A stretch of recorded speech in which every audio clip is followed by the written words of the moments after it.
અઘરું કામ હે. કેમ? જો જવું ત્યાં કોઈ દેખે. છેલ્લે કે જંગલમાં ગયો અંબાજી પાસે દોતાના, અને એક ઝાડ નીચે જઈને બેઠો, માથે કપડું ઓઢ્યું, કબૂતરને પકડ્યું. સાલું કબૂતર દેખતું હતું. તમે તો કીધું કે કોઈ દેખતું ના હોય ત્યાં મારજે. પછી કે કબૂતરના મોઢા પર મારી પટ્ટી, રૂમાલ કાઢ્યો, અને પછી પેલો ચોથો તો 6 મહિને આવ્યો જીવતું લઈને. બાપુ આપણું કોમ નહીં. શું થયું? કોમ જ નહીં કે બધે ગયો.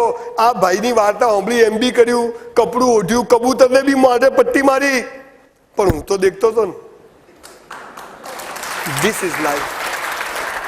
લોકો તમારા વિશે શું કહેશે એની ચિંતા દોસ્તો કરશો નહીં. ગણિતથી જીવશો નહીં, પ્રમાણિકતાથી જીવજો. આમ કરું તો આમ થાય ને આમ કરું તો આમ થાય, એમાં તમારી પથારી ફરી જશે. હમ તો ચલતે ગયે, કારવા બનતા ગયા. આવી રીતે જીવશો તો life is so beautiful, so beautiful. મને હંમેશા એવો વિચાર આવે કે આ વિચારો જો 5મા ધોરણથી સ્કૂલ કોલેજમાં ભણાવવામાં આવે તો જિંદગી કેટલી સરસ પસાર થઈ જાય, કેટલી મજા આવી જાય.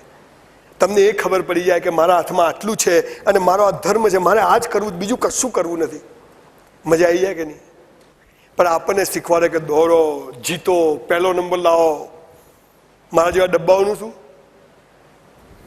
12મા ધોરણમાં 52% આવ્યા, એક જ રડતો હોત તો દુઃખી થઈ ગયો હોત ને. હીરાના ધંધામાં નુકસાન કર્યું, રડતો હોત તો દુઃખી થઈ ગયો હોત ને. જ્યારે જે કરે ઈશ્વર એને વધાઈ લો. મારું અમિતાભ બચ્ચને કહ્યું છે, એનો બંગલો વેચવાનો હતો. એટલે મારું ધાર્યું થાય ત્યારે હું ખુશ, ના થાય ત્યારે ઈશ્વર ખુશ.